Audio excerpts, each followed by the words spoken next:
Hey everybody, and welcome back to Realms and Nerds. This is part 2 of our Halloween special. I know now it is post-Halloween for this year. However, we were unable to get all of it into one episode, so we had to wait to get the rest of it up into another episode. If you haven't listened to the first part, I would definitely go back and listen to it. Now, before we get into the episode, just a few quick reminders. Don't forget to subscribe to get updated when we put out new episodes of the show. Also, you can find us on social media. We're on Twitter, Facebook, Instagram, Tumblr. We also have a Facebook fan group. And if you make a post about the show on social media, don't forget to include the hashtag RealmsNerds, all one word, RealmsNerds. Also, don't forget to share the show with people you think would be interested in listening to it. It is both the easiest and the best way to grow our listener audience. Thank you once again to our friend Kyle for composing the main introductory theme to the show. We can't thank you enough. Thank you, listener, for taking the time to listen to our show. A special thank you to anybody that is listening or listened to our show while attending Grand Rapids Comic Con. Again, thank you all for listening so much. We really appreciate you all. Now let's go back in time into the distant past of Realms and Nerds with part 2 of our 2018 Halloween special. Previously on Realms and Nerds. Lon Frontheath walks on the scene as a rogue level 10. Driv, he is a level 10 druid. Zem, she's a ranger, level 10. So we're going to go way into the past here. The three of you all are from Wolfshold. Your father is the captain of the guard in Wolfshold. Several of the townsfolk have reported seeing ghosts.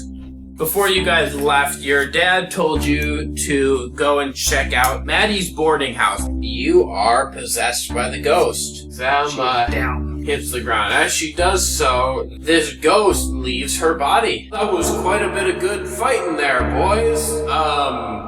Truce?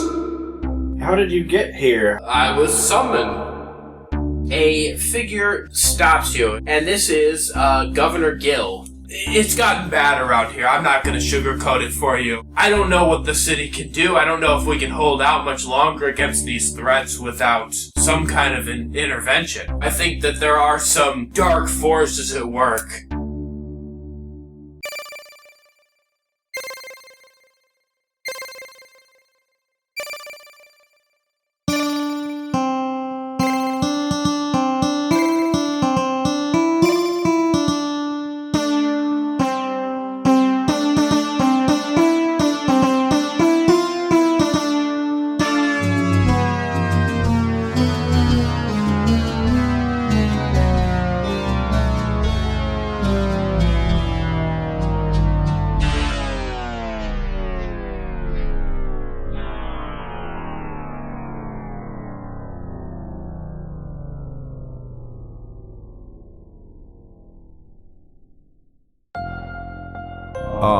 You've returned.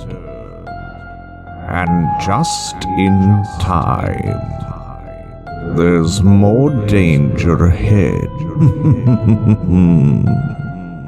Brace your mortal selves in as we continue our little tour into this dark and haunted realm where we will uncover a chilling secret in the Dark Downfall.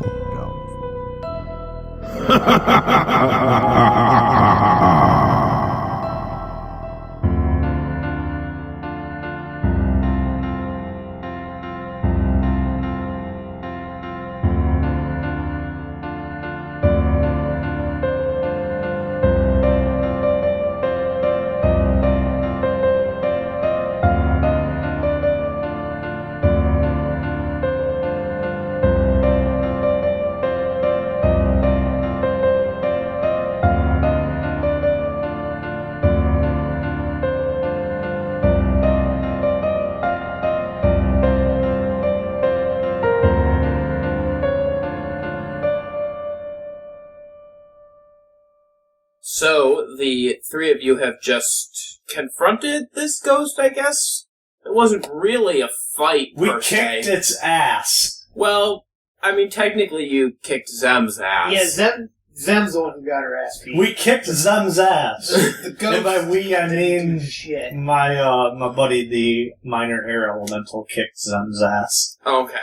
So you guys are now standing in the hallway up here on the second floor. This ghost has now departed. Driv has just healed Zem to get her back up off the ground, so what are you guys going to do now? Zem is going to take a look at that book she stored in her bag before that ghost fight. The ghost reappears. Okay. Lon is going to go looking for the manager of the hotel. Okay. Driv is going to stand there. Alright. Well, gang, looks like we got another mystery on our hands. I guess let's resolve the stuff upstairs first, so we'll start with Zem. As Driv stands motionless with his eyes sort of glazed over and unfocused, just waiting for a command so that his automaton self can move again, Zem is going to examine this book. I guess roll an investigation check. It's critical fail. It's a Gideon Bible. Alright, Driv is actually gonna investigate the different rooms that the Spectre appeared in, starting from the last room that he was in back until the one that the old dude kicked the door in from. Okay. Just kind of see if there's any Just do one investigation roll, I guess, and we'll just kind of resolve it like that. Okay. That's gonna be 21. So with a 21, as you go through these sequence of rooms, you notice that there's a lot of similarities between the rooms. All of them appear that the people staying there have not been in town very long. There is, like, one bag in each room, and they really have only just been, like, sort of opened up, but everything is still inside the bags, and it looks like these people have sort of just arrived. Other than that, there's not really a whole lot in these rooms. It's just a standard kind of boarding room. You got a bed, a dresser, kind of like a wash basin in the corner. Except for in the second room, as you are sort of searching around, you find underneath the edge of the bed, there is a book with some hand-drawn notes in it. Driv retrieves the book. When you open it up, all you can really tell on this is that there's some kind of an incantation spell that is being worked on in this book. Not really. I mean, it's not really anything you recognize or anything like that. But you kind of just from general knowledge can tell there's some sort of an incantation here. He's going to put the journal inside of his bag to study later, in possibly like in his study. Okay. So let's jump to Lon. Lon goes down to the first floor, and I think as you come downstairs, it's not immediately apparent where the offices or anything like that would be. So you kind of go to... This is more of a boarding house than a hotel, so they don't have like a concierge desk, but there's like a table, and there's a guy. He's wearing a long sleeve shirt. It's got golden buttons that go down the middle with kind of a high collar on it. And on the one side is the logo of the boarding house, and on the other side is his name, and it says Jeffrey. Is Jeffrey pretty clean cut? Or is he kind of sweaty? No, Jeffrey looks pretty good. So he's clearly undisturbed by the fact that there's ghosts in this boarding house. Yeah, Jeffrey, I think Jeffrey looks like, kind of like a thinner version of Mark Wahlberg. Like, so not so muscular, but that same kind of sort of rough cut look. He looks like he's a pretty capable guy. Excuse me, sir. Do you happen to know if there's more ghosts about? Or if there's just that guy who has vacated the premises? Well, that would depend on you exactly telling me how many ghosts you've seen. Well, my sister just happened to bump into one. Well, then yeah, there's more ghosts on the premises, you could say. Oh, heavens to Megatroys. Mayhaps you could point me in the right direction? Well, I'd have to know what direction you want to go in to point you there. I don't suppose, the exit would be proper. So, perhaps a room more haunted? I'm looking for the source of your problem here. Well, I can't rightly tell you that the source of this problem is in the hotel itself. These ghosts just kind of started floating in about a week or two ago. I can't tell if they're coming from inside the hotel, if they're coming from outside looking for a place to stay, So they don't seem to have a presumable entry. They don't come through, like, the pantry, or the bathhouse, or a particular room number? Well, we've been seeing them quite a bit, up there in those rooms on the second floor. Second floor, huh? Yep, they're up there on the second floor. How many levels are there to this hotel? Well, there's just the 3, unless you count the basement, which I guess doesn't really count, because we don't have rooms down there. What else is actually in basement room? The storage? It's, storage, and, we do some laundry down there. I got a little bit of a gym set up, gotta keep up the physique, Oh, yes. I pump the irons very much. Yeah, I don't doubt that. I stick to the lighter weights, though. The heavy ones seem to be harder to move. They tend to do that most of the time. So, I presume there is a lift or a lower, or do you only have stairs? We pretty much stick to stairs around here. It's not a construction site. Thank you, Jeffrey. Yeah, not a problem. If you want to know anything more about the ghost or whatever, you probably have to talk to Maddie herself. That's all I know about it. Where might I find this Maddie? Well, she, and he kind of leans back a little bit. Well, I saw her and she was, well, best I can figure, I think she's probably gotta be, down to her room at this point. She gets up early to make breakfast and whatnot, so she'd probably be turning in pretty soon. She's, down here on the first floor. She's room, 107 down there. Well, thank you very much, sir. I think I shall rejoin my siblings. Alright, well, you do that, and, let me know. I'll be here. Ta-la. Peace. So as Lon gets to the top of the stairwell back up to the second floor where we are, Driv jumps out. Boom! Okay. Do an intimidation roll for me. Alright. We'll see how scary you are. Oh, good lord. That's an 18. Okay, yeah, Lon is kind of scared, actually. Pardon me, I didn't see you there. Could you two stop fooling around already? We kind of need to figure out where these ghosts are coming from. We're working on it. Don't worry about it. Come on, Mr. Ghost Hunter. Let's go. He grabs his ghost net and is on the move. Except that he doesn't know where he's going, so he stops. So, what are we doing anyway? Lon, do you have any information? It appears that most of these apparitions are coming from this second floor. There also happens to be a basement that doesn't seem to be in a whole lot of use. There's a third floor, and the manager lives on the first floor.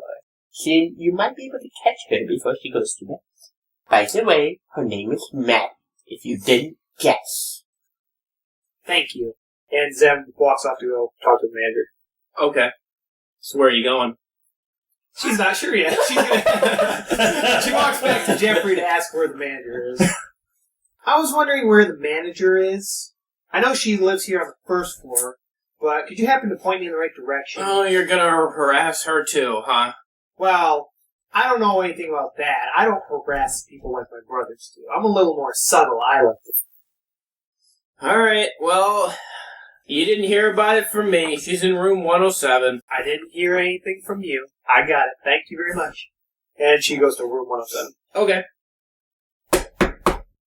And, I think probably 10 or 15 seconds later, the door is opened, and, standing before you is a human woman. She's probably, mid-30s, a little bit on the taller side, dark brown hair.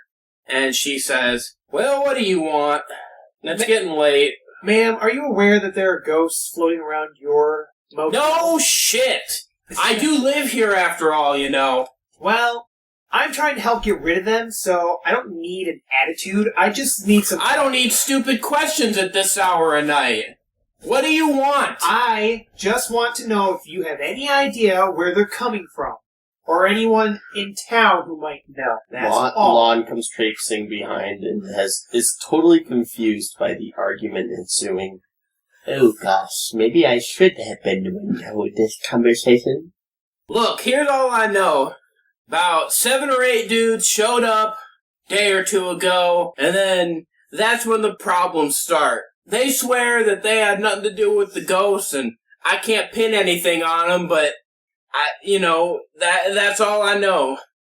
Well, thank you. That's very helpful. Do you have any idea where these guys are? Oh, I don't know. The last 2 nights when they've been here, they've been out till all manner of night. I hear them clomping in at 5 or 6 in the morning. That's helpful. Thank you. I whisper in her ear like a creepy sloth. Sister, perhaps you would like to inquire about which room numbers they are staying in? Ma'am, before you go to bed, do you happen to know which room they were staying in? Or rooms? Oh, I don't know all which rooms they're in exactly. They're up on the 2nd floor. They got about half the rooms up there. Thank you for your time, and good night. Well, good night. Rest well. Alright, Lon. My guess is we've already been through some of their rooms, considering we were on the 2nd floor when we had our little mascapade with the ghost. So Driv is going to open up the journal and start inspecting it, kind of having it open in a way that they can inspect if they would like as well. Yeah, I guess Zem's gonna look over his shoulder and see if she can make heads or tails of it. He wants to do like a... Also, we definitely aren't just standing at the front No, porch. we're still walking. We're walking out of the... Okay, We've so, left. So one interesting thing, as you guys have walked out the door, as you're kind of, so you walk down the porch, and as you've just sort of reached the road, you hear one of the rocking chairs on the front porch creak a little bit, and as you turn and look, it is, in fact, the ghost that you just sort of battled with a minute ago, and he is sitting on one of the rocking chairs and smoking a spectral pipe. You! Hello, friend. You keep your distance. I don't need any more of that action. I've had enough tonight as it is. Well, goodbye then. And he kind of just leans back a little bit and is just smoking his pipe on this chair as he kind of looks up at the night. I have another question for you. I might possibly have an answer. By chance, do you recognize this journal? Yes? Well, cool. So what can you tell me about it? Well, it was in one of the rooms upstairs. Is that how you recognize it, or do you know more about it? I know more. Would you be willing are you willing to tell divulge us? that information for us? Well, I'm really not supposed to say, and a gentleman never reveals his secrets. Oh, but you didn't seem like a gentleman. Yeah, you seem like a dead guy. Once a gentleman, always a gentleman, even in death. Fair enough. Alright. I believe you were leaving? Yeah, but one last question. You said the last one was the last question. It's kind of one of those things where I tack on another one at the end, and then another one at the end. Oh, go on. So, what can you tell me about this more than just you recognize it and that it was in the room? Any clues or anything to help us? You don't want to have it in your possession, I can tell you that. Why not? You've read it, haven't you? I mean, yeah, it's an unfinished journal on something or other. Well, if you've read it and still think that hanging on to is a good idea, then, well, you're dumber than I thought. Driv's flipping through the book again. 10 out of 10. In the meantime, Zem pulls out the book she had. She's like, do you know anything about this book? I have only Is this one as dangerous to question. be holding on to? I have only one question. Do you know how to repair these lockpicks? No, I'm not a lockpick repairman. In life, I was something of a high-class gambler. I don't really know much about the breaking and entering. I never had any need for it. Thank you. I'm rolling in dough! He actually reaches into his pocket and pulls out a large handful of golden coins and just kind of like throws them up in the air. Are they ghost actual coins? Are they actual That's what I'm getting at. Are they actual gold coins, or are they kind of like a visage of gold coins? They are spectral when he throws them in the air, but then when they hit the ports, they actually turn into real coins and roll around. Zem starts grabbing as many as she can. I don't think they're actually real. So Zem walks up there to start taking gold coins off the I port. mean, free money. Come on. It's his money! So he actually, as you're kind of down on your hands and knees picking up these gold coins, he goes, "What a cheapskate." So what did you know about her book that she was asking about? He never went up to the porch. He's still shouting from where they were. Oh, that book? It's a Gideon Bible. No, I'm just kidding. That's a history tome, actually. A history of what? I mean, if you expect me to answer all of your questions, then there'll be no need for you to even do dice rolls, and that's not very D&D of me. Alright, well, I'm done with questions. So Zem wants to get moving. Okay, Zem has picked up 20 gold coins also. Oh, cool. You guys are done examining these tomes and whatever. For now, yes. Okay. So, yeah, what are you guys doing? So, which way would you say that you came from, Sir Ghost? Not when you died, but more so when you appeared again.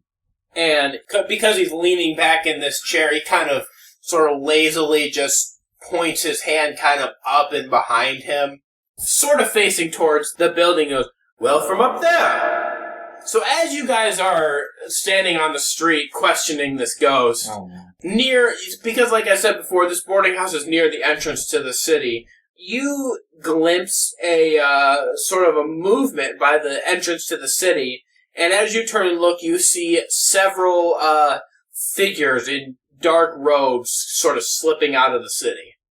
Guys, I think they might have something to do with this. She did say there was 6 or 7 of them. That looks like 6 or 7 to me. I cast invisibility, and I approach these figures. Okay. So after Lon finishes casting invisibility on himself, Driv is going to cast Pass Without Trace on the party. Nice. Okay. A veil of shadows and silence radiates from you, masking you and your companions from detection. For the duration, which is concentration up to an hour, each creature you choose within 30 feet of you, including you, has a +10 bonus to stealth checks and cannot be tracked except by magical means. A creature that receives this bonus leaves behind no tracks or other traces of its passage. So, Lon is invisible, and then the 3 of you have Pass Without Trace now on you. This group of people is like just leaving right now. And so as they go out the entrance to the city, I assume that you are going to follow them? Yep. Keep on your tails.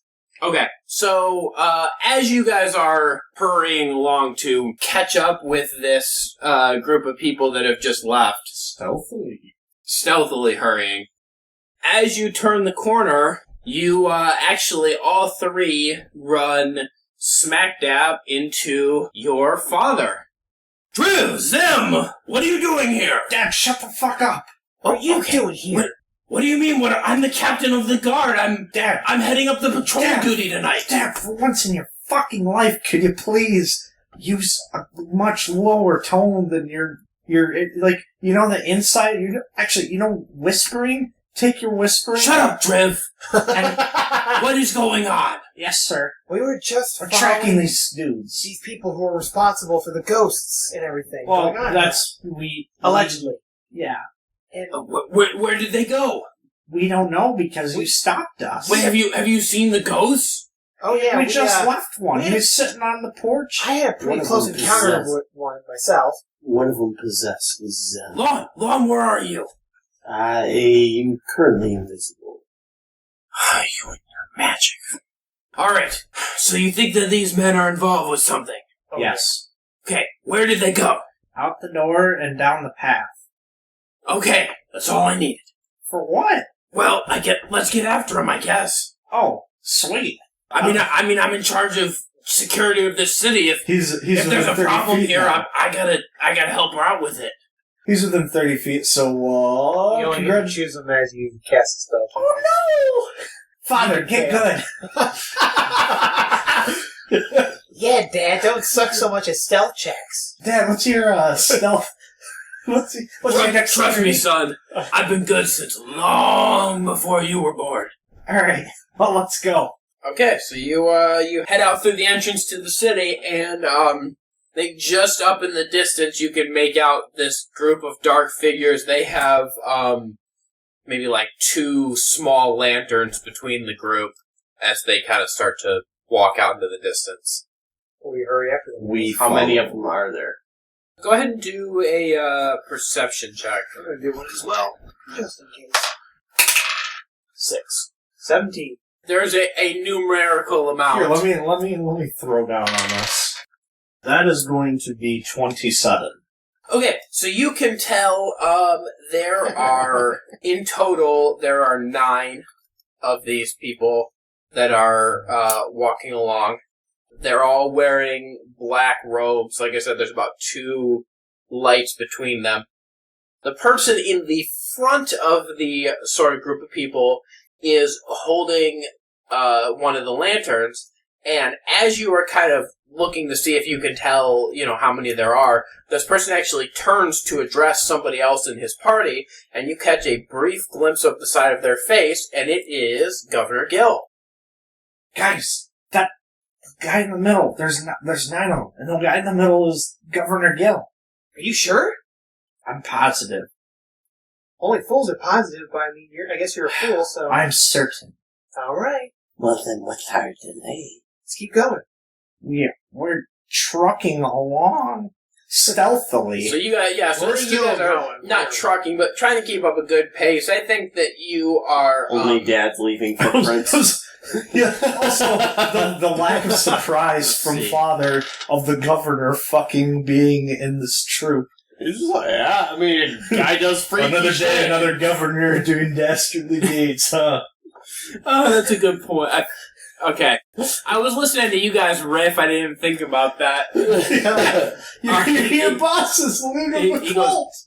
What? The governor? What do you mean? I mean, there's got to be an explanation for this. He couldn't be involved in something underhanded. I mean, it's him, and I mean, he could. He's been the governor here for 20 years. There's no way. Dad, Where there's a will, there's a way. Dad, wherever politics are involved, there's always a bad guy, and it's usually... Spare me your semantics. I don't need your... I don't need this right now. This isn't politics. This is real life. Daddy actually had rolled a 26 on stealth. Dab on him, Dad. So He's fading in and out of shadows. So he is actually, even though he does not have the spell on him and he's not invisible like Lon, he is still almost matching you for level of sort of untraceableness. He's blending into the shadows. He's making sure he doesn't step on any loud twigs. He is definitely like stealthing it through this forest right now. Damn, Dad. So Dad is stealthing it out. So you guys are just making your way along this trail, staying just kind of in that sort of edge where you can see them up ahead, but you are not close enough that they can really detect your presence. I think just because you want to be sort of extra careful, even though you have this spell on, you're kind of just still sort of keeping your distance. So it's been quite a bit of time. That spell only lasts, an hour, right? Yes. Okay. So it's actually been over an hour at this point. So your guys' spells have ended. I'm actually, because you were using the magical means before, I'm going to give all of you advantage on your stealth roll. Good, because I just rolled a 2. So 20. 18. 17. You guys are still stealthy enough to stay undetected, but now at this point, Dad is actually showing you up a little bit. He's just kind of gliding through the forest like a specter. He's doing that thing like in anime where they he jumps up and he's doing the jumping off the tree sides. Yeah, he's definitely quite experienced. And I should mention, he's also wearing a full set of guard's armor too. Oh no, for sure, because he's on duty. Yeah, so he's stealthing it with armor on, showing his kids that he's still got a thing or two to show them about. So you follow this group for, actually a couple hours, actually.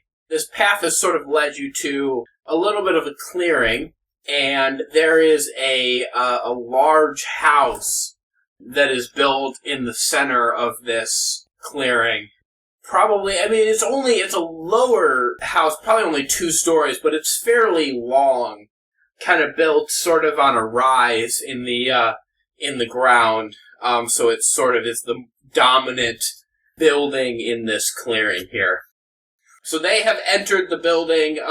After a couple moments, you see some lamps and whatnot come on inside the building. So are you guys gonna approach the building, or what are you doing here? Father, you have a lot of experience in scouting, and pretty much are showing us up anyway.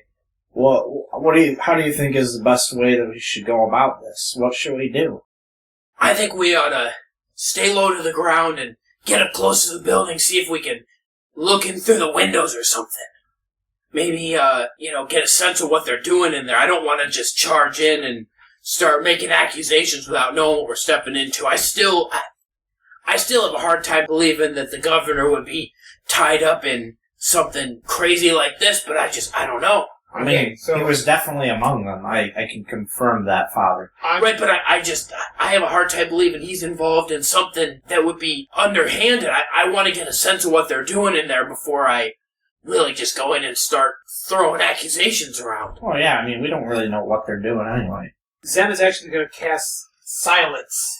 For the duration, no sound can be created within or pass through a 20-foot radius sphere centered on a point you choose within range.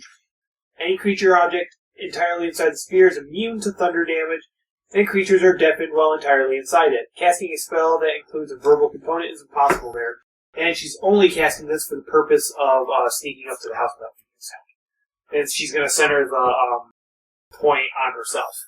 Okay. Of course, we also can't hear anything. How long does that last for? Until I either dispel it or up to 10 minutes. And what's the radius on that? The range for choosing an object that centers on is 120 feet. The radius is 20 feet. Okay. So you have cast this now on you and your party are now deafened and can't hear anything. So what are you doing now? Sneaking up to the house, I suppose, staying low like Dad said. Driv tries to cast a spell, but upon realizing he can't because he can't fucking say anything, turns to his sister and flips her off. Yeah, but Zem is already creeping up towards the house. So where are you going specifically? Toward one of the windows where the lights got turned on. Okay. So I guess, actually, Driv is gonna lag behind a little bit, and Driv is gonna cast Detect Magic. Alright, so as you cast that, you can sense some magic coming off of Zem. Yeah. Driv, after casting that, is gonna catch up within the bubble sphere thing, I guess. Okay, so you kind of hurry up to catch up with them. So, the 4 of you are all moving towards the house fairly at a fairly steady pace, trying to keep low so that nobody inside can see you. So then, 2 things happen fairly quickly.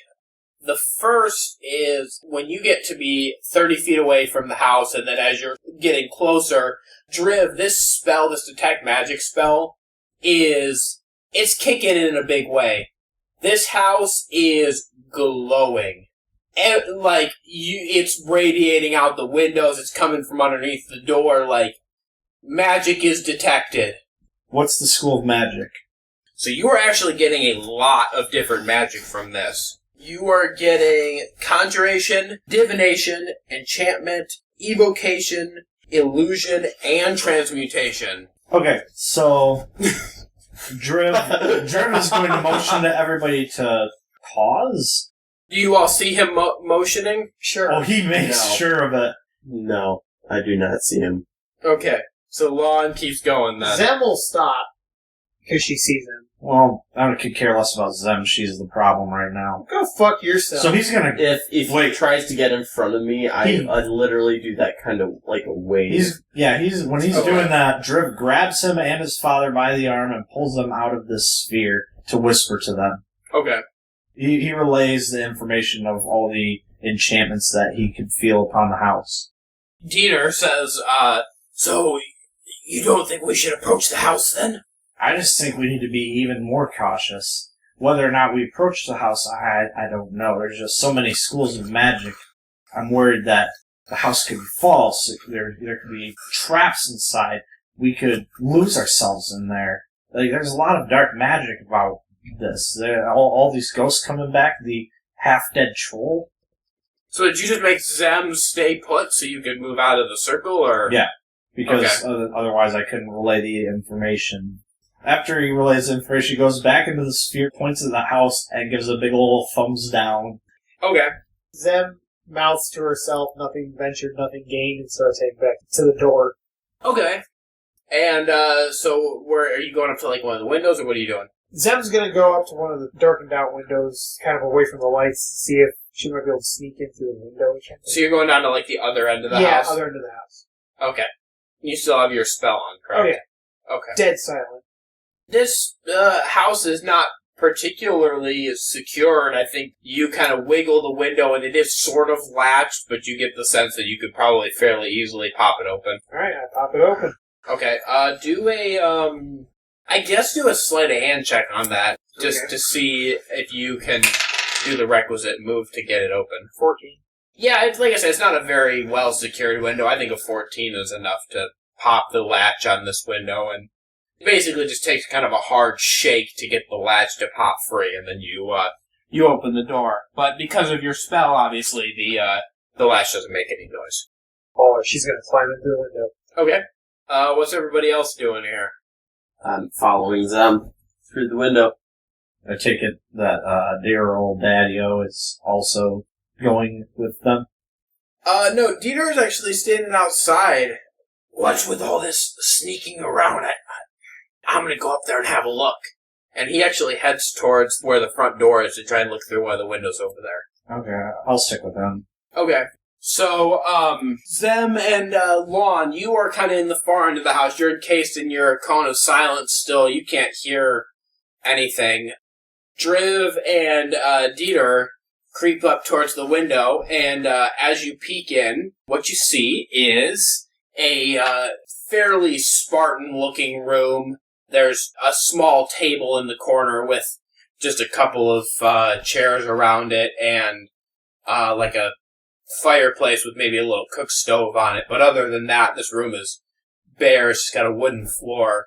In the center of the room is arrayed this big circle with all these intricate runes drawn within it. And seated around the circle, equidistant from each other, are 6 of the party members that you saw walking in front of you. And they are all seated facing the center of the circle with their arms outstretched above them, and they are chanting something. And as they are doing so, a shadowy figure is beginning to take shape in the center of this circle. He says, I've had enough of this. I'm going in to talk to them. That's the big shadowy figure. He grabs you by the front of your shirt and looks you in the eye, and he goes, I'll handle this. Stay here. And he kind of like throws you back a couple of paces, and he strides forward and throws open the door to the house and marches in. Dad! What's going on here? As you look through the window, the 6 that are seated on the floor don't seem to be doing much of anything. The others that are standing around them turn and look at Dieter as he's just come in, and one of them is Governor Gill. Oh, Captain, what are you doing here? What's going on? What are you doing out here? Look, you don't understand. This is for the good of the city. We've been assaulted by these dark forces. I need to find a way to repel them. Look, this is no way to handle it. What are you doing out here? Look, Dieter, I've consulted with several of these highly trained magicians here, and he points his hand around the room, and they've advised me that the only way to deal with the evil around us is to bring in something as powerful as the evil itself to combat it. Dieter, we're raising a lich. Driv, as you look on, your father stares the governor dead in the eye and just yells at him, Gilliard, what have you done? And with that, one of the magicians that's standing next to the governor withdraws a wand from his sleeve and points it at your father, and a massive bolt of energy flies out, striking him in the chest and blowing him against the wall where he slumps motionless. At this point, Zem and Juan have been making their way through the house, and just as this moment has happened, the governor goes, What? Why did you do that? And suddenly his voice freezes as Zem's cone of silence reaches this room. Not only does he stop talking, but the 6 that are seated in the circle suddenly are unable to continue their evocation, and the spectral form in the center of the circle starts to dissipate. At this point, then, they sort of look up in a sort of stunned, and they look around, and one of them waves his hand and points down to the floor, at which point the members of this group run to the side of the room where they throw open a trap door and start to go down the staircase. Are we entering this room yet? You're in the next room over. You were close enough that your 20 feet of silence entered this room. So did all of them enter down into the trap door? They're most of the way down. Alright, as they finish going down there, Driv is gonna fling the door open and go to his father. As you are doing that, the last wizard is actually on the ladder coming down, and as you are entering the room, he stretches out his hand and sort of waves it across the entire room. And as he does so, this room just starts to turn into a hellscape.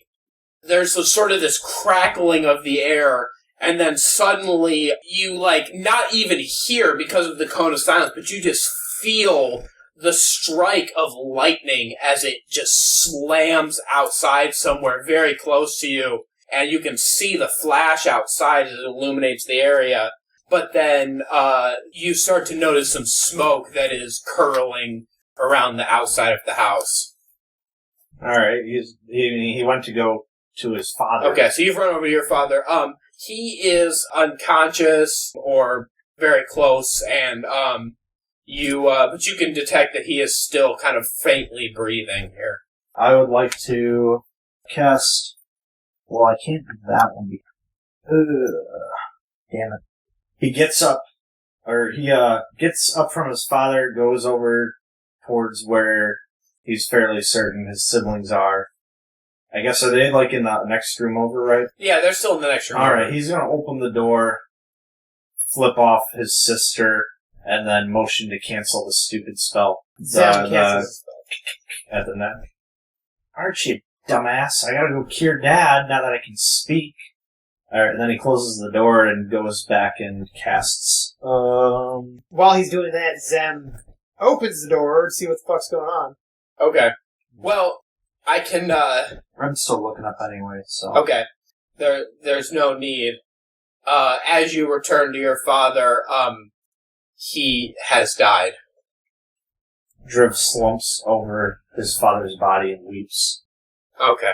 The smoke that you noticed before is now much more noticeable, and you can hear the crackling of flames as the outside of the house now starts to catch fire.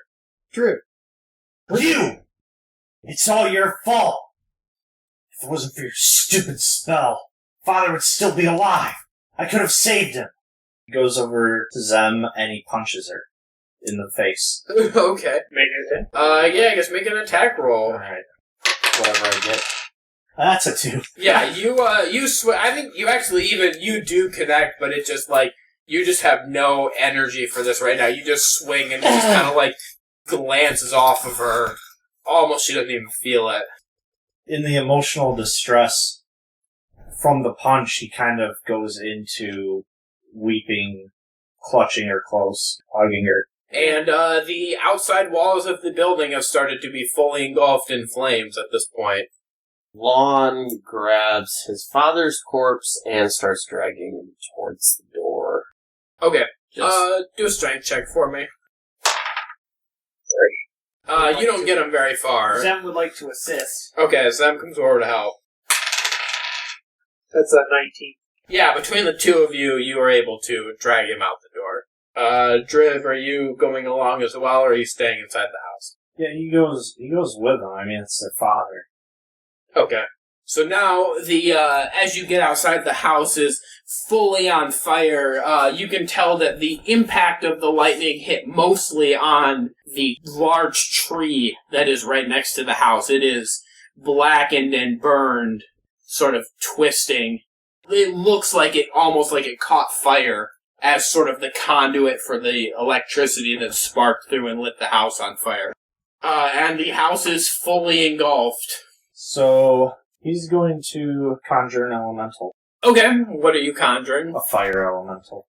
There's this blazing bonfire of a house in front of you, and I think that Driv stretches out his arms and invokes this spell, and it almost appears that part of the fire detaches itself from the house and spins towards him, almost so close that it looks like Driv is engulfed as he outstretches his arms towards this fully fledged fire elemental. It looks almost like a fire tornado, but the top half has a humanoid form with these rough arms and a malevolent face sort of peering out of the top of it.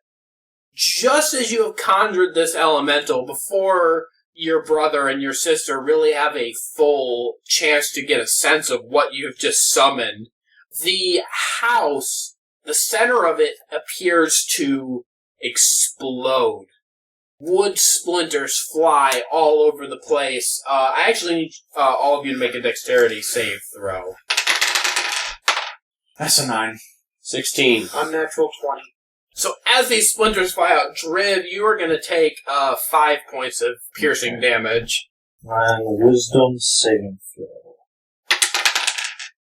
That's a 9. So just as soon as it was summoned, this elemental standing in front of you is dispelled, almost like a monsoon wind just blew it away. It is just like, you actually almost see the face inside turn from this evil malevolence to almost fear as it gets just like swept away from you. And out of the splinters of this house that has just exploded, a massive shape appears, sort of in a kind of a flying jump. It lands in front of you.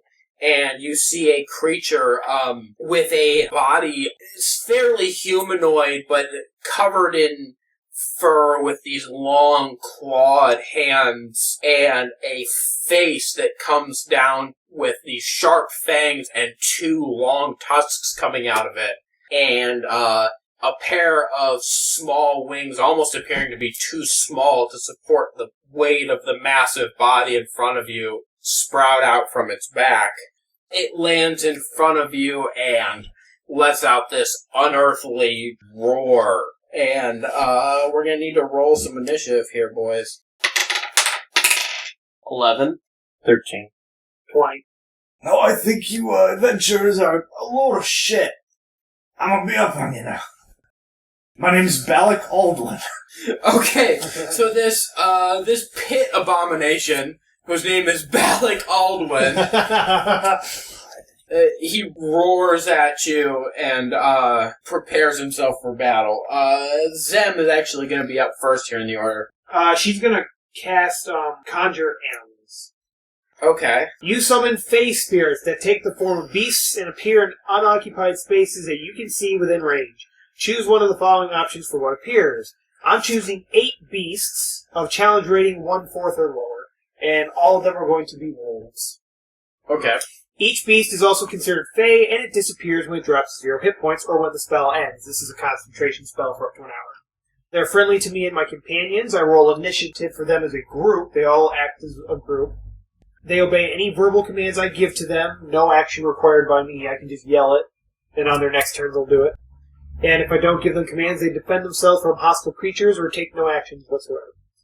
And I'm going to roll their initiative right now. 21. Okay. They'll go before me next round. And that is my action. I'm going to move 30 feet away from this dude, and I'm going to yell at them, "Attack!" So, the creature is up next. Balak Aldwin, I believe we called him. So Balak Aldwin is up now. And he is going to use Horror Nimbus. And so I need everybody to make a wisdom saving throw. 6.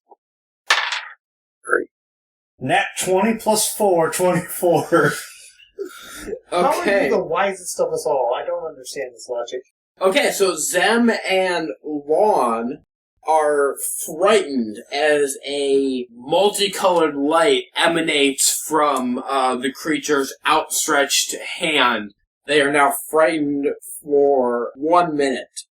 At this point, on your turn, you can repeat the wisdom saving throw at the end of your turn, ending the effect of the creature on a success. If you are successful, or if the effect ends it, the creature is immune to Horror Nimbus for the next 24 hours. At which point now the creature is going to jump forward and try to take a bite at Driv. 22. Yep.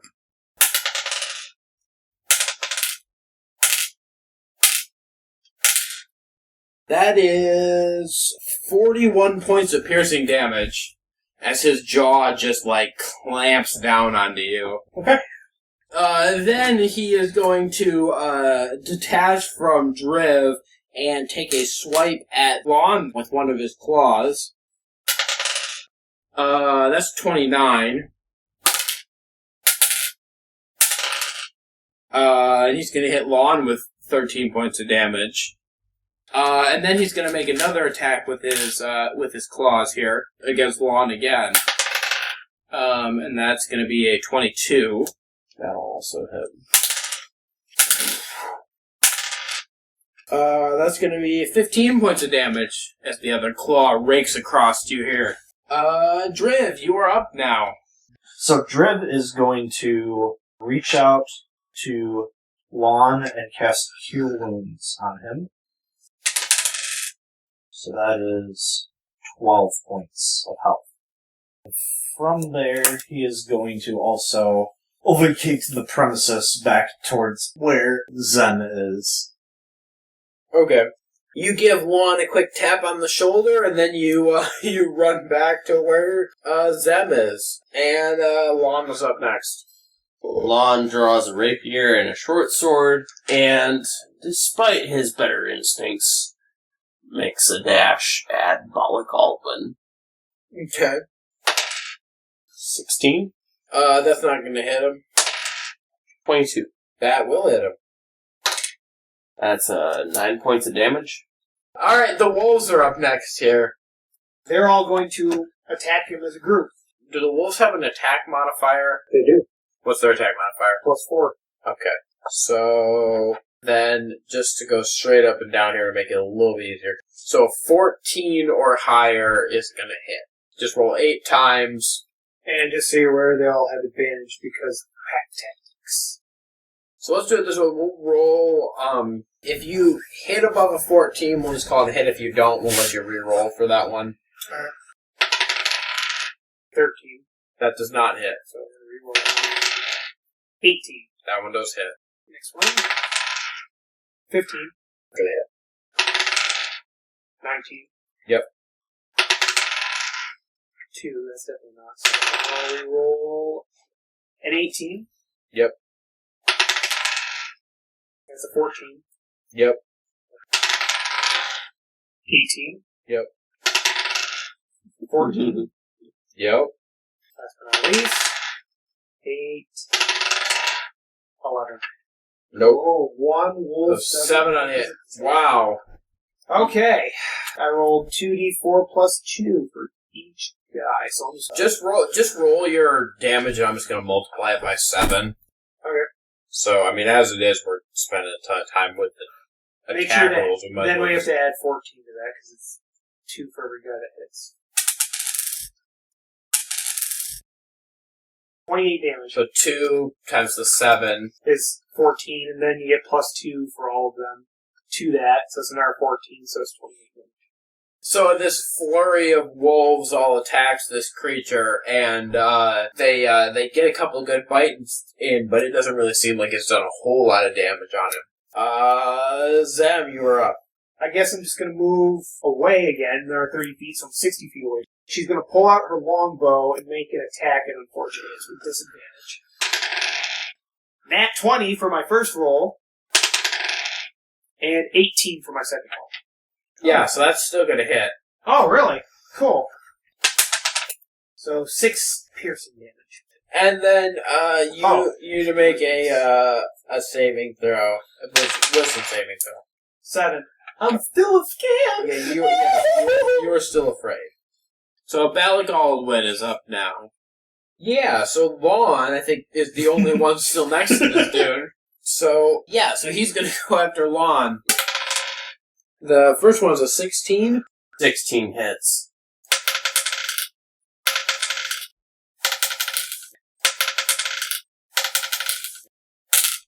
So he jumps forward and bites down on the top of your shoulder, and that's 26 points of damage as he rips into you. And then he's going to come back at you again with one of his claws here. And that is a 13. 13 don't hit. So he swings and he whiffs with one claw, and he's going to come back again with the second claw. And that's a 26. I mean, yeah. Ouch. That's 15 points of damage. I'm unconscious and dying. Knocks you unconscious. Driv is up. So Driv is going to go up to Lon and use Cure Wounds on him. Okay. He's going to cast it as a 3rd level spell.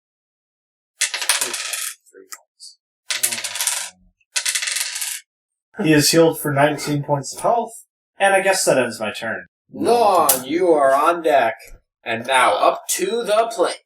Lon draws his rapier and short sword and without hesitation makes a dash at this. You can't. You're frightened. You cannot move towards him. You can only move away. That is true. And if you move away, you can't move forward again. So he desperately swings his rapier and short sword. Okay. 12. Nope. 27. That hits. Lon needs to make a wisdom saving throw. 15. Wait, wisdom. Saving throw. Negative 10 wisdom. 14. Wait, what? He's got negative 1 to wisdom. Okay, you actually do not save. Oh! So close and yet so far. The save is actually 15. Fuck! If it So makes you that feel any better, I sucks. rolled a 7. I'm more scared than you No, are. that's worse. No, it's worse just because he missed it. I mean, he would have had it That's without so the unfair. negative 1. So, next up are the wolves again. They're all going for it again. Here we go. No red rocket. 3. Nat 20. That one hits. Sweet. That's a double. 2. 8. Nope. 7. 13. Nope. Critical fail. Thank God I didn't finish. Critical 6. Nope. I threw away all the good rolls. 6. Nope. 19. That hit. 9. Nope. 6. So I get to do my D8 times 3. I missed that. I was Okay, so 5 times 3 is 15, 15. and then 2 times 3 is 6, so 21 point damage. yeah, 21 points. So these wolves come at the creature again, and Balak is ready for them this time. He swats several of them away. A couple of them get good bites in, but he still looks very steady on his feet. And Zem is up. Zem is going to move another 30 feet away, so she's 90 feet from this douchebag. Pull out her longbow again, and take another shot. 14. 4. So your shot goes wide to the right. Damn. Balak is up next.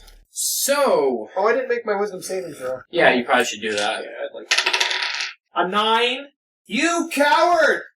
Balak is going to cast Horror Nimbus again. Each creature within 15 feet needs to make a wisdom saving throw. So that's going to be Driv and... the wolves. Just roll once for the wolves. Well, there's a good part of this. If they do become frightened, it just cancels out with their Damn it. normal advantage. It's a critical fail. Hey, roll. Hey. Okay, that's not going to do it. So Balak is going to go again. He is going to take a bite at Driv now. 19. Your boy is gonna get a chomped.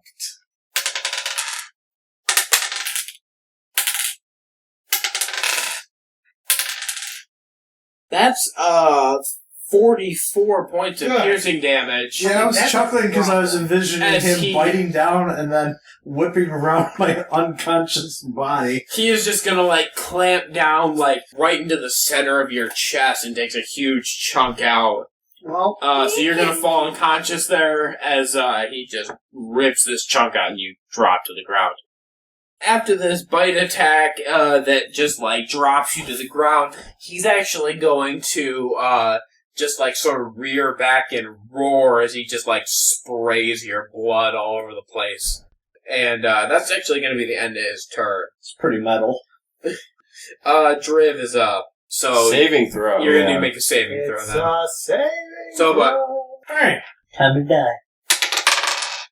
That's a You nat have 20! 1 HP! He's alive! Okay. With a big old gasp and a fuck you to death. Driv is back. So I think actually what happens here, Driv is laying on the ground, and as unconsciousness starts to slip over you, you actually kind of pass your hand over your chest and give yourself just the slightest little jolt of magical healing. It heals this wound just enough to keep you from slipping into unconsciousness, and you are now at 1 hit point. Lon, you are up now. Wait, before he does that, do I still have to make a wisdom saving throw for frightened, or because I was knocked unconscious, is that not valid anymore? You know what? I'm gonna say that when you got knocked down, the effect of the frightened actually was negated from that. No, that's So fine. you are no longer frightened. I still There we go. frightenedly swing both of my swords. Okay. That's 24. Wait, disadvantage, right? Yeah, you have disadvantage on that. That's 10. That will not hit. That's 19. That will hit. Your boy is at it again. For 7 points of damage. And wisdom saving throw. God, we are the unwisest of them all. He is still afraid. Next up is the wolves. They're Going frightened. to obviously attack. First one's 15. Yep. So that's 11, that's not going to So that's a no. 16. Yep. 9, that's not Nope. shit. 3, that's not gonna do Nope. shit. I miscarriage. 16. Yep. 18. Yep. Hit a 9. Nope. So 4 hit. Yep, 4 will hit. 12 damage. Okay. And I need to make a wisdom saving throw for them. Yep. As a group! That's a 7. Okay, so next up is Zem. Stop being scared, you're creatures of the night! Zem is gonna stay 90 feet away and take another shot with a longbow. Okay. That's 16. Well, I guess rolling disadvantages Doesn't matter. negligible because you're not going to get it. So that does not hit. Balak Aldwin is up next. So the two of you are both right next to him, right? Yep. You're on the ground. So unfortunately that means that the only person in range of Balak's attack is Lon. Yeah, Balak Aldwin is going to take a bite attack at you here. your no flight action is really gonna fuck into your day. Well, there's one slim sliver of hope. So as Balak steps forward to make this bite attack at you, he actually trips and falls towards you, bearing down at you, but is falling and not able to control himself. So, Lon, you're actually going to have a chance to try and stab him here. I Yes. shall seize that opportunity. Can we please make it canon that my body in front of him on the ground is what caused him to trip? Yes, I think Balak actually did trip over Driv's body. Yo. So he is falling towards Lon, but you have a chance to stab him here. With 1 or 2 attacks. This is going to be with your short sword. He's tripping, but he was moving quickly, so this is like a sort of a reaction attack. So you, I think, just have time to get your short sword in the way. Nat 20. Really? Okay. So, on top of that, because he was sort of defenseless here, I was already going to give you a double damage on it, so this is actually going to be a quadruple damage. Do I roll 4 times then? Just roll once and multiply it by 4. Boy! Boy, Batty! There you go. Give me some. Okay, so we're talking about 28 points of damage. Do an athletics check here. 2. Yeah, so as Balak Aldwin falls forward here, you are able to sort of bring your sword around and point it in front of him as he falls, and he slams down on top of the sword, but he is now on top of you. So you are pinned underneath him. So Driv is up next. Driv gonna get up, survey the battlefield. Oh, fuck. He's down. And then he's going to attack him with my scimitar. Okay. That's 9 versus AC. Okay, so that's not gonna hit. So I guess now he's gonna back away 15 feet. Okay. Because that's as far as he can get away. And cast. Can I cast Healing Word on myself? The range is 60 feet, and it says that you creature that of your choice you can see. I mean, technically I could see myself. Yeah, I would say that you can see yourself. I don't see why you can't. I don't know. Here's the thing, though. Can a blind magician use Healing Word? Oh. Food for thought. Anyways, he's going to cast it as a 3rd level spell. Anyways, Balak is going to make you blind now. No, I'm just kidding. So as a 3rd level spell, it's going to be 3d4 plus spellcasting ability modifier.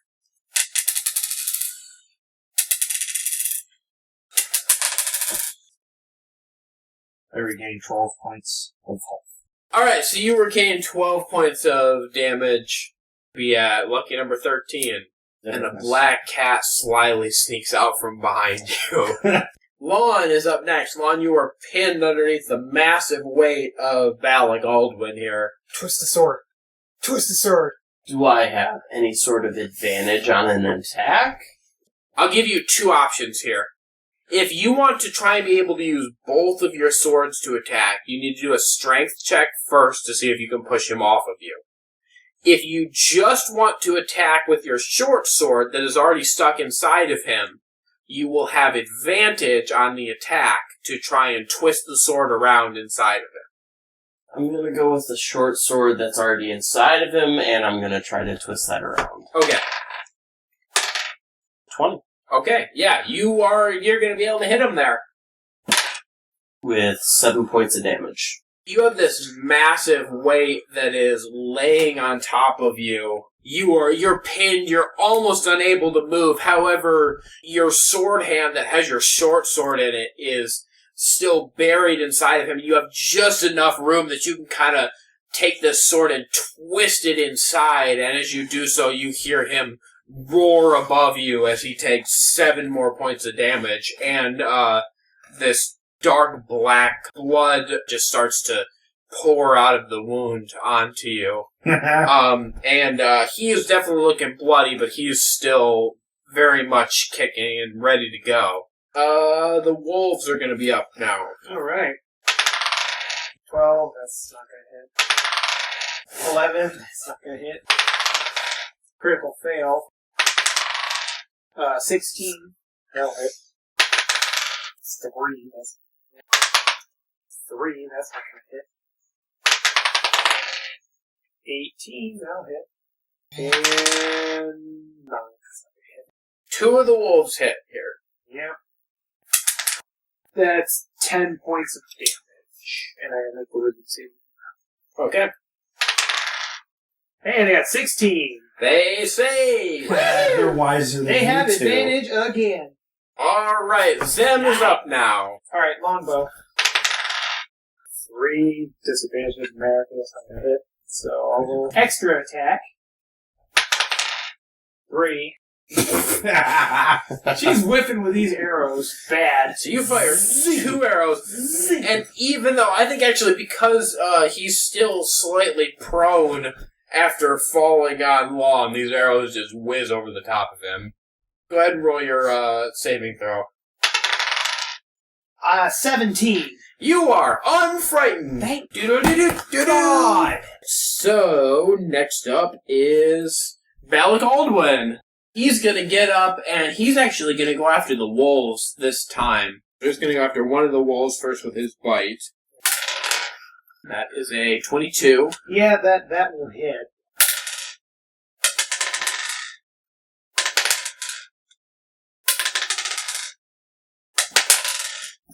That's gonna be 37 points of damage. Yeah, Wolf's alive. He can take a hit. No, So he actually bites into this wolf, done. and as he bites into this wolf actually, he separates the head from the rest of the body, as he bites down on the head and shakes it free of the body, and then spits the head out. And it just dissipates back into the mist. And then, so he's gonna go after another one of the wolves with his claws here. Should have been making attack by people. That's 18? Yeah. That's 10 points of damage. Oh my god, this wolf is still alive. And then he's gonna go after, the same wolf again with another claw attack. It's another 18. Yeah, I'm not gonna bother waiting. This wolf is done. That's 11 points of damage. Yeah, it's done. Okay, as he takes out another wolf. Driv is up.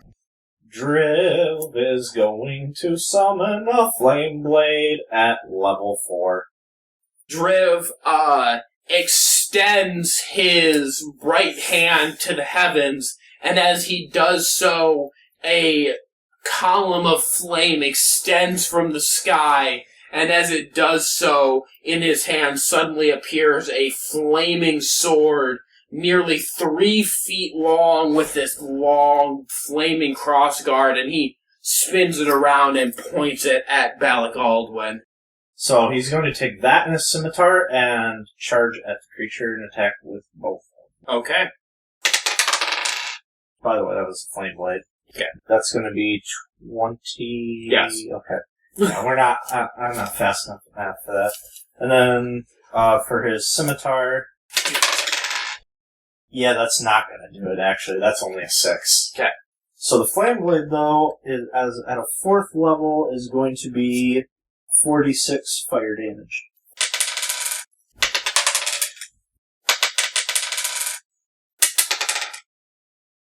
$13 points of fire damage. As you hit him with this flaming sword, I think you actually, the way you kind of rake this across his chest, you actually cut one of his tusks off with this flaming sword. And he is looking worse for the wear here, but still on his feet at this point. Okay, and then he's going to use the remaining 15 feet that he had, since it only took 15 to get there, to back up again away from it. Okay, Lon, you are up. Lon is going to make an attack with... Does he still have disadvantage? Are you still frightened? I think you're still frightened at this point, so yeah. Okay. So then he attacks with both of his swords. Okay. 27? So that's an 18. Yeah, both of them are gonna hit, actually. He's still wrong. Oh, I'm sorry, that was disadvantage. 22. Both of them will hit. Okay. Lon is getting shit done now. 21 points of damage. So you swing both your swords forward and cut through this foe, and he staggers back, and he is looking absolutely beat up. He's barely still on his feet here. Do your shake. 12.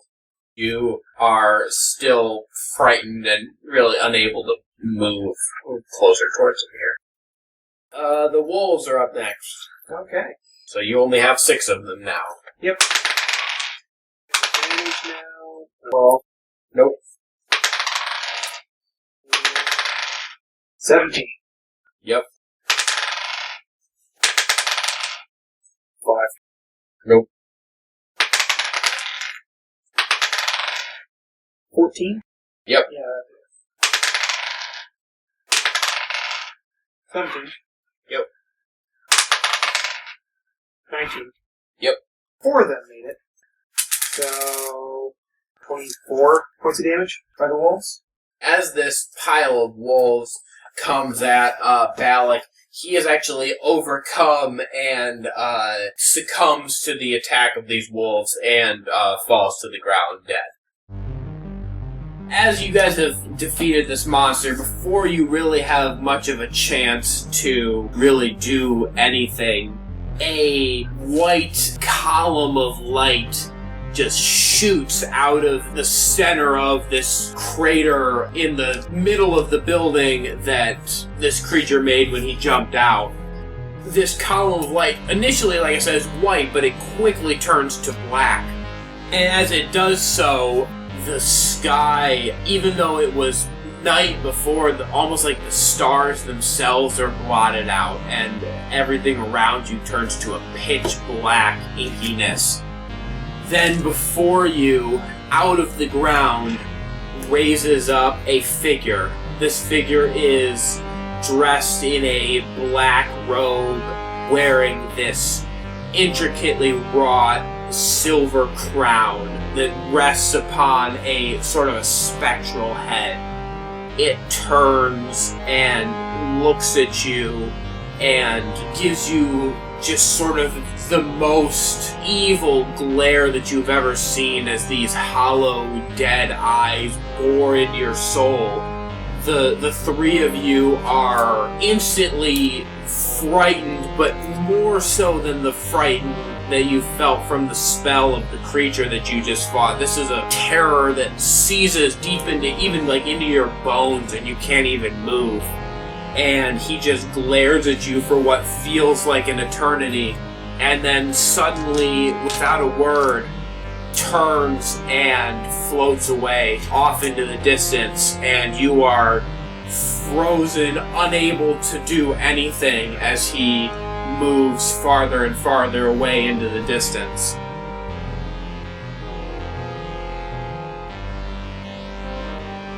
And so concludes the story of how Gilliard Wolf Clan, in a blind attempt to combat the evils surrounding his city, raised a lich.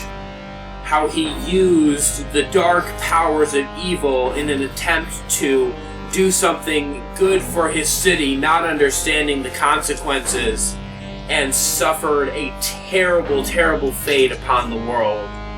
And this is how our adventurers of the current age now are faced with this evil again. They must combat the same evil that was raised so long ago, and again face the terror of Ornon.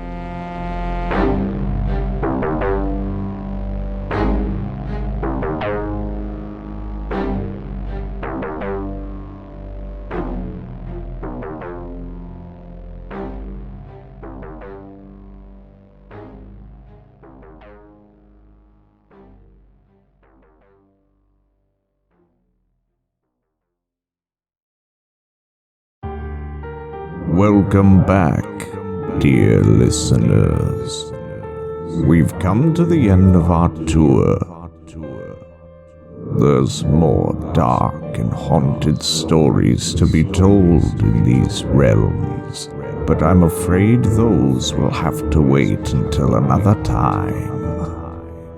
We shall be spooking you later.